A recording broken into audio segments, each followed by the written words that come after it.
L'eau, l'élément le plus répandu sur Terre.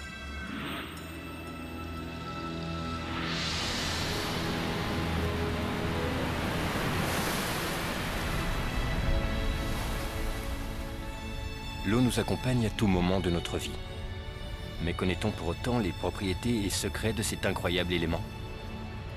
D'où vient-elle? Comment l'eau est-elle arrivée à notre planète? C'est elle qui rend notre planète si unique. Mais c'est peut-être du côté de l'eau elle-même qu'il faut chercher les réponses à ces questions. Il y a autant d'eau sur Terre aujourd'hui qu'au début du monde, lorsque la planète s'est constituée et adopta la forme et la couleur qui nous sont si familières.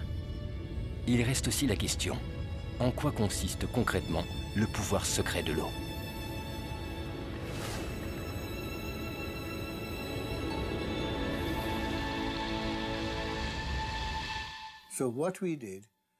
Nous avons travaillé de la manière habituelle, dans l'étude d'un environnement naturel. Nous nous sommes simplement concentrés plus particulièrement sur l'eau, mais en l'analysant sous de multiples angles. Dans les Saintes Écritures, l'eau est bien plus qu'une simple substance physique et chimique. Elle représente un certain concept, un concept lié à une façon particulière de concevoir les origines de la vie. Rien dans le monde n'est plus souple et plus faible que l'eau. Mais pour enlever le dur et le fort, rien ne la surpasse. Et personne ne peut la vaincre, alors qu'elle est facile à conquérir. La faiblesse a raison de la force. La souplesse a raison de la dureté. Tout le monde le sait, mais personne ne parvient à le mettre en pratique. Voilà ce qu'a écrit le philosophe chinois Lao Tzu il y a plus de 2500 ans.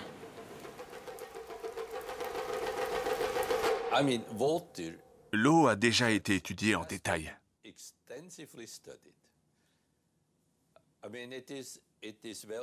Il est d'ailleurs notoire que l'eau a des caractéristiques physiques et chimiques extraordinaires par rapport aux autres substances liquides. Aucun scientifique n'est en mesure d'expliquer pourquoi le volume de l'eau augmente en dessous de 0 degré son point de glaciation et inversement diminue de volume jusqu'à 4 degrés Celsius. Toute substance refroidie se contracte. Autrement dit, son volume diminue. Mais l'eau, au contraire, se dilate. Depuis la nuit des temps, l'homme a appris à utiliser ces caractéristiques. Les peuples du Nord obtenaient des pierres pour la construction en versant de l'eau entre les failles des rochers, avant l'arrivée du gel. Au sud, les hommes enfonçaient des pieux de bois dans la roche et les imbibaient d'eau. En se gonflant, le bois faisait éclater la pierre. Bien plus tard, les scientifiques ont constaté que l'eau qui se trouve dans les pores et les capillaires est capable de développer un niveau de pression énorme. Dans une graine par exemple, au moment de la germination, la pression peut atteindre 400 bars. Voilà pourquoi une jeune pousse parvient parfaitement à percer le bitume. La molécule de l'eau est vraiment petite. Et pourtant, elle présente des caractéristiques extraordinaires. On ne trouve aucune autre molécule qui présente des anomalies similaires. Si une seule de ces anomalies avait manqué, la vie ne serait jamais apparue sur la planète. Chaque propriété de l'eau est unique et trouve difficilement une explication dans le cadre classique et traditionnaliste des lois physiques. Les sciences n'ont toujours pas trouvé réponse à certaines questions. Pourquoi l'eau est-elle la seule substance sur Terre qui peut se présenter en 3 états, liquide, gazeux et solide? Pourquoi la tension de la surface de l'eau est-elle la plus élevée parmi tous les liquides? Pourquoi l'eau est-elle le dissolvant le plus puissant au monde et comment? De quelle façon l'eau, défiant la gravité terrestre, est capable de remonter à l'intérieur des troncs des grands arbres, surmontant ainsi des pressions de dizaines de bars?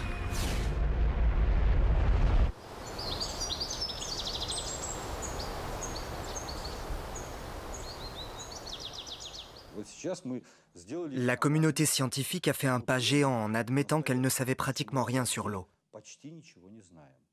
C'est un progrès important, dans la mesure où cette prise de conscience a fait place à l'envie d'en savoir plus. Asie du Sud-Est, 1956.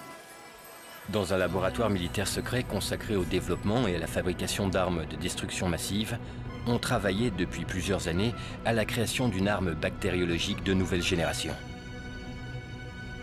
Lors d'une réunion ultra secrète, les discussions des scientifiques tournaient autour des futures caractéristiques de cette arme. Soudain, la réunion dut être interrompue. Tous les participants furent subitement conduits aux urgences, présentant les symptômes d'une forte intoxication alimentaire.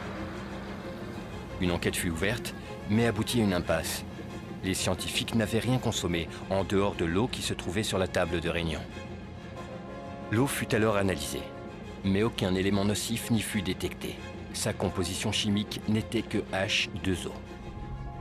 Dans le rapport, les médecins déclarèrent donc que la cause de l'intoxication était due à de l'eau ordinaire. 20 ans plus tard, une incroyable hypothèse fut énoncée. Une hypothèse capable d'expliquer les conduites imprévisibles de l'eau. L'eau aurait une mémoire. Les expériences réalisées aux 4 coins du globe ont confirmé que l'eau a la capacité de recevoir et d'enregistrer l'empreinte de toute influence extérieure, mémorisant tout ce qui se passe dans son environnement proche.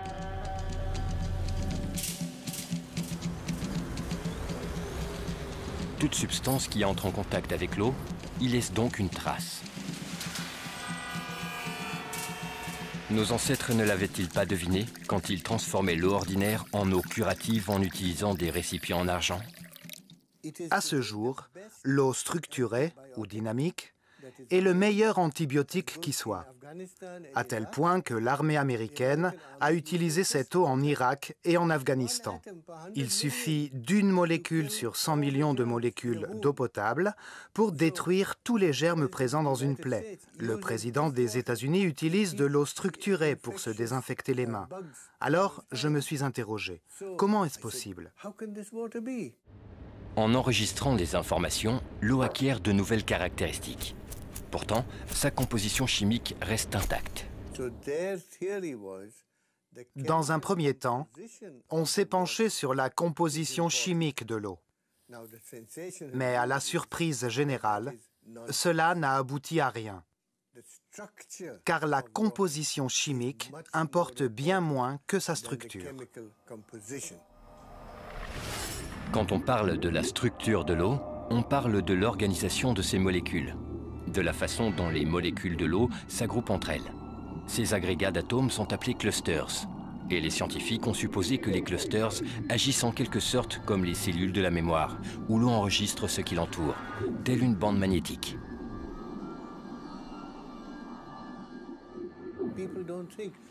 Les gens ne se doutent pas que l'eau change lorsqu'on allume la lumière ou que, sous l'influence d'un champ électrique, l'eau peut changer. Nos recherches actuelles vont dans cette direction.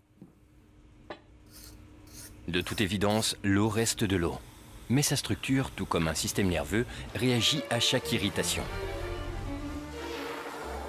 Les instruments modernes ont permis de mesurer que chaque cellule de mémoire de l'eau, de la taille d'un micron, contient 440 000 tables d'informations.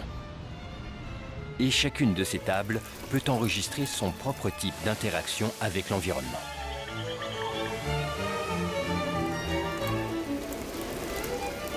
Si on considère un cluster comme un agrégat de molécules spécifiques, alors sa durée de vie est courte. Mais si on le considère comme une structure, que les molécules peuvent quitter et réintégrer à loisir, sa durée de vie s'en voit largement accrue. Et c'est justement cette stabilité de la structure du cluster qui a confirmé l'hypothèse de la capacité de l'eau à enregistrer et à stocker des informations. Peut-être que l'eau est une sorte de disque dur rempli d'informations, unique en son genre. Nous devons connaître son organisation. C'est comme un alphabet. Si je vous présente un nouvel alphabet, vous ne pourriez pas comprendre de mots ni de phrases structurées, parce que vous ne reconnaîtriez même pas ces lettres. Donc la structure moléculaire est l'alphabet de l'eau. Grâce à elle, vous pouvez composer des programmes dans l'eau et vous pouvez les modifier.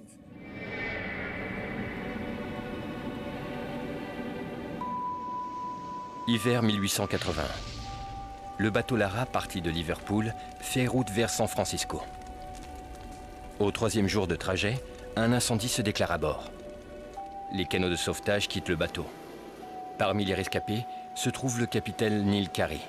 Mais très vite, les réserves d'eau s'épuisent et les survivants commencent à souffrir de la soif. Après 3 terribles semaines de tourmente en pleine mer, ces hommes atteignent enfin la côte. Le capitaine Carey, considéré comme un homme intègre et sérieux, raconte ce qui les a sauvés. Nous avons rêvé d'eau douce et nous avons commencé à imaginer l'eau bleu marine se transformer en eau bien verte et potable. J'ai rassemblé mon courage et j'ai puisé de l'eau. Quand je l'ai goûtée, elle était douce.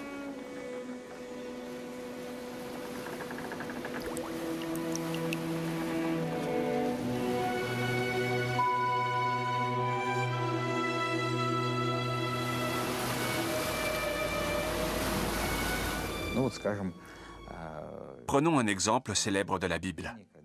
Quand Jésus a transformé l'eau en vin, il ne l'a pas changé. Il n'y a rien ajouté non plus, mais lui a conféré une caractéristique absolument particulière. Nous avons réalisé de nombreuses expériences en exposant des échantillons d'eau à diverses influences, diverses forces, telles que des champs magnétiques ou électrostatiques, diverses substances, ou encore à des émotions humaines. Il est alors apparu clairement que ce sont les émotions humaines, positives ou négatives, qui représentent la plus importante de toutes les influences. Dans le laboratoire du professeur Karatov, des expériences ont été menées sur l'influence des émotions humaines sur l'eau. Un groupe de personnes devait projeter vers un récipient d'eau des émotions positives en se concentrant sur l'amour, la tendresse ou l'affection. Ensuite, on a remplacé les récipients et on leur a demandé de se concentrer sur des émotions négatives, telles que la peur, la rancune ou la haine. Après cela, on a analysé l'eau contenue dans les 2 échantillons. Et en effet, l'eau s'est modifiée selon le type d'émotion.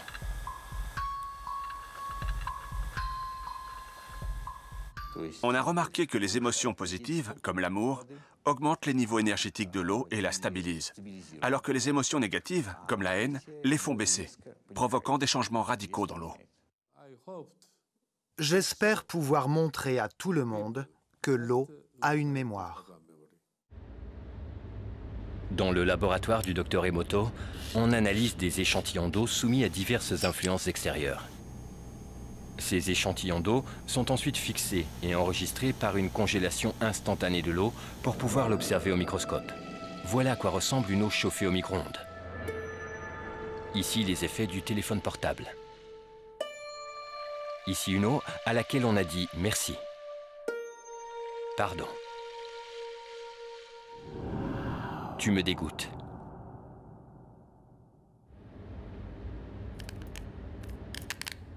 Aujourd'hui, les technologies modernes permettent de structurer l'eau artificiellement.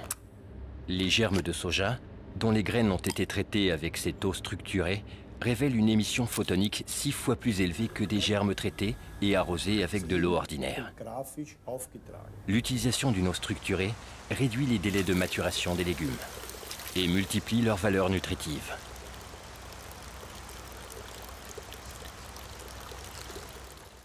Si on compare les germes traités à l'eau structurée, ils étaient longs, réguliers et forts. En revanche, ceux qui n'étaient pas traités étaient courts, fins et fragiles. On constate que les plantes issues des graines qui ont été traitées sont mûres, tandis que les légumes dont les graines n'ont pas été traitées sont encore verts. Le lien entre cette eau et la croissance des légumes et des fruits est donc établi. Pour l'irrigation des plantes, le recours à l'eau structurée permet d'économiser 20% d'eau, alors qu'aucun engrais n'a été rajouté ni dans le sol ni dans l'eau. Seule sa structure est modifiée. Entre-temps, les scientifiques peuvent expliquer comment cela se passe. Par contre, ils n'ont pas encore de réponse à la question « Pourquoi cela arrive-t-il » L'homme, selon son âge, est composé de 70 à 90% d'eau. Pour maintenir ses fonctions vitales, l'homme adulte boit quotidiennement plus ou moins 2,5 litres d'eau par jour. Dans son bain ou en prenant sa douche, il absorbe encore 1,5 litre d'eau.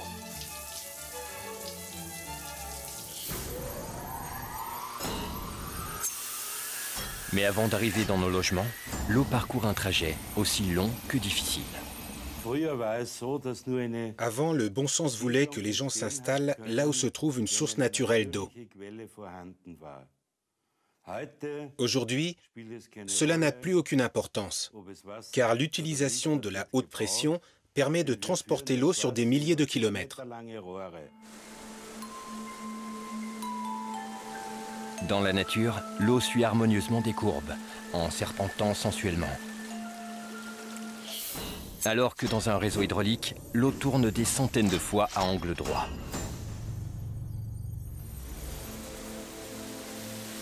À chaque détour et changement abrupt de direction, la structure naturelle de l'eau se détériore peu à peu.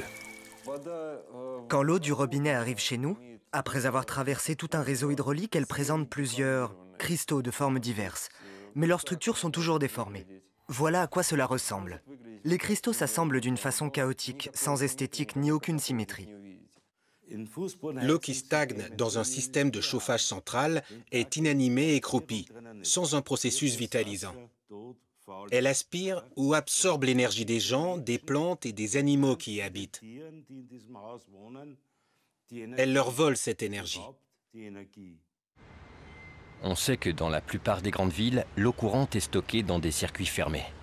Après des processus agressifs d'épuration chimique et de filtrage puissant, elle revient dans nos maisons en gardant en mémoire les produits chimiques qu'elle a croisés et la violence qu'elle a subie. Mais la pollution la plus terrible est celle des informations que l'eau absorbe en passant par des tuyaux longs de plusieurs kilomètres et des milliers de maisons et d'appartements.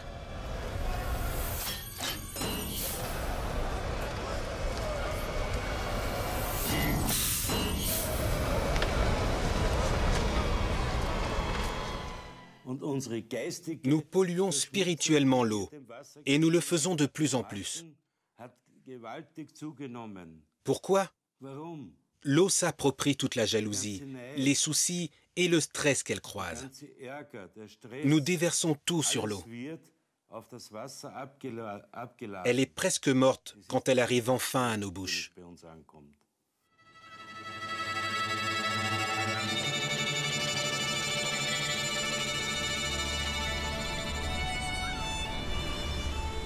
Notre planète est un énorme réservoir d'eau, à partir duquel s'épanouissent toutes les formes imaginables de la vie.